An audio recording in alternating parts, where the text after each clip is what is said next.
Topic मज़ेदार है तो क्लिक तो कर ही दिया होगा। तो आज मैं इजी लैंग्वेज में, आसान भाषा में समझाने की कोशिश करूँगा कि एन्क्रिप्शन और हैशिंग में क्या डिफरेंस है। ओके, तो पहले एन्क्रिप्शन को लेते हैं। एन्क्रिप्शन क्या होता है? तो आसान भाषा में अगर समझे तो से फॉर एग्जांपल आपने कोई मैसेज सेंड करने की कोशिश किया किसी को, ठीक है, लेकिन हम नहीं चाहते कि किसी और को वो दिखे। वो मैसेज आप नहीं चाहते। शायद आपने वो मैसेज, कोई एसएमएस हो सकता है, व्हाट्सएप मैसेज हो सकता है, या फिर कोई ईमेल हो सकता है, आप नहीं चाहते कि कोई और वो मैसेज देख ले।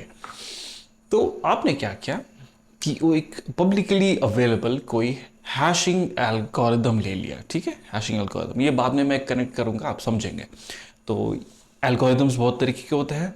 शाह एल्गोरिदम होता है, शाह 256 होता है, 512 बहुत स्ट्रॉन्ग है। ये एल्गोरिदम करता क्या है कि एक तरीके से आपके मैसेज को इस तरीके से जंबल कर देगा, मतलब इस तरीके से जंबल अप कर देगा कि जो जिसके पास डिक्रिप्शन का की नहीं है वो डिक्रिप्ट नहीं कर पाएगा। तो इनक्रिप्शन क्या होता है कि आप अपने मैसेज को किसी और को सेंड करेंगे और वो दूसरा वाला जो पार्टी है उसके पास अगर वो चाबी होगी या फिर वो की होगा तभी वो अनलॉक कर सकता है। ठीक है, तो इनक्रिप्शन, आपने एक मैसेज लिया, मैसेज को एनक्रिप्ट कर दिया एक चाबी की मदद से, और लेकिन खोलने वाला जो चाबी है वो सेम चाबी हो भी सकता है, नहीं भी हो सकता है, वो अलग टॉपिक है, सिमेट्रिक और एसिमेट्रिक। ठीक है, अभी सिंपल रखते हैं। तो हमने एक चाबी से बंद कर दिया, दूसरे वाले को दे दिया, कह दिया कि मैंने ये मैसेज को एनक्रिप्ट कर दिया है, अब आप जाके इसको डिक्रिप्ट कर लीजिए। दूसरे वाले पार्टी को मैसेज आ जाएगा और वो डिक्रिप्ट कर लेगा बहुत ही आसानी के साथ। उसके पास वो मैसेज आएगा, वो देखेगा कि ये तो इनक्रिप्टेड मैसेज है, मुझे तो स्पेशल की चाहिए होगा। अविनाश ने मुझे और एवी साइबर एक्टिव ने मुझे स्पेशल की भेजा है, इस की का इस्तेमाल करता हूँ। और वो कुछ भी हो सकता है, आपका नोटपैड का फाइल हो सकता है, आपका मूवीज़ हो सकता है, इतना बड़ा खैर इनक्रिप्ट कौन करता ही कौन है, लेकिन हाँ कुछ लोग करते हैं। या फिर वो हो सकता है कि आपको कोई स्पेशल फाइल हो, कोई बैच फाइल हो, कोई स्क्रिप्ट फाइल हो, कोई पावर शेल का फाइल हो, तो आप वैसे करके भेज सकते हैं। तो इसका फ़ायदा क्या है? फ़ायदा ये है कि आपने अगर एनक्रिप्ट कर दिया तो बीच में अगर किसी को एनक्रिप्टेड फाइल अगर वो मिल गया तो फिर वो डिक्रिप्ट नहीं कर सकता। इसका मतलब उसे ये नहीं पता चलेगा कि आपने भेजा क्या है, जब तक उसके पास वो चाबी या फिर वो की नहीं होगा। ठीक है, उस की के बारे में मैं अलग से एक वीडियो बनाऊंगा, एसिमेट्रिक और सिमेट्रिक की में क्या अंतर है। ये प्राइवेट और पब्लिक की क्रिप्टोग्राफी पीकेआई में आता है। ठीक है, आपको एनक्रिप्शन समझ में आ गया। और देखिए, एनक्रिप्शन समझने की कोशिश कीजिए, ये जो है टू वे था, इसका मतलब आप एनक्रिप्ट भी कर सकते हैं, डिक्रिप्ट भी कर सकते हैं। ये बहुत ही इजी लग रहा होगा, लेकिन आप जब हैशिंग के जान जाएंगे तो आपको समझ में आएगा कि मैंने ये क्यों बताया।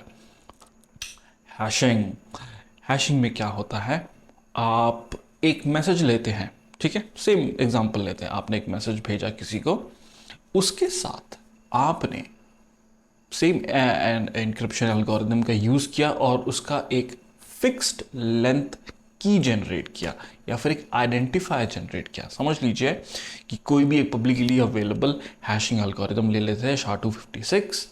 आपने उस फाइल को बोला कि जाओ इस एल्गोरिदम के थ्रू से रन हो जाओ और मुझे एक आइडेंटिफायर दे दो।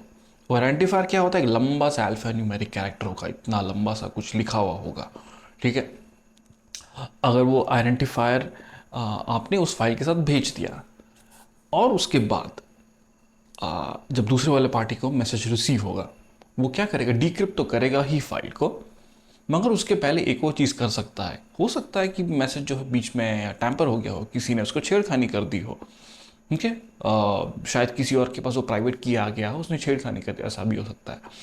तो क्या करेंगे कि दूसरे वाले पार्टी को जब मैसेज रिसीव होगा तो वो उस फाइल का सेम SHA-256 पब्लिकली अवेलेबल है वो एल्गोरिदम, उससे डिक्रिप्ट करेगा और वो देखेगा कि फिक्स लेंथ जो मुझे भेजा गया था और जो मुझे मिला है ये दोनों मैच होते हैं कि नहीं। अगर वो मैच हो जाता है, खैर इतना लंबा तो है फिक्स लाइन कैरेक्टर, मगर आप पहले के कुछ कैरेक्टर्स और आखिर के कुछ कैरेक्टर्स अगर मैच हो जाते हैं तो मतलब सही है। तो हैशिंग तो ये है। और ये हैशिंग में आप देखें तो ये वन वे है। इसका मतलब आपने अगर किसी चीज़ के साथ हैश कर दिया SHA-256, तो फिर आप उस फाइल को सिर्फ वैलिड और वेरीफाई ही कर सकते हैं और उसका वैलिडिटी चेक कर सकते हैं कि सेम फाइल है कि नहीं। आपको ये नहीं पता चलेगा कि उस फाइल के अंदर क्या है। ठीक है, ये डिजिटल सिग्नेचर में भी यूज़ होता है। आपने कुछ डॉक्यूमेंट्स में देखा होगा डिजिटली साइन बाय समवन। ठीक है, वो एक और अलग कॉन्सेप्ट हो जाता है। ये काफ़ी फिर कॉम्प्लेक्स वीडियो हो जाएगा। तो फिर से एनक्रिप्शन टू वे फंक्शन है। एनक्रिप्शन होगा, डिक्रिप्शन होगा। पी क्या आता है उसमें बीच में। हैशिंग वन वे फंक्शन है। आपने एक बार किसी फाइल को अगर हैश कर दिया, उसका फिक्स लेंथ कैरेक्टर जनरेट हो गया। वो fix length character hashing specially develop इसीलिए किया गया है ताकि वेरीफाई कर सके चीज़ों को कि वो सही आया है कि पूरे का पूरा फाइल रीड करने की ज़रूरत नहीं है। आपने वो फाइल का आइडेंटिफाई जनरेट किया, यहाँ पे भी जनरेट होके आ गया, सेम हैश जनरेट हुआ, इसका मतलब फाइल ओके है। और अगर हैश बदल रहा है इसका मतलब फाइल नॉट ओके है। सिंपल सी बात है। तो फिर ठीक है, आप लोग और किस किस साइबर सिक्योरिटी रिलेटेड टॉपिक में वीडियोस देखना है मुझे बताते रहिए। अभी के लिए बाय।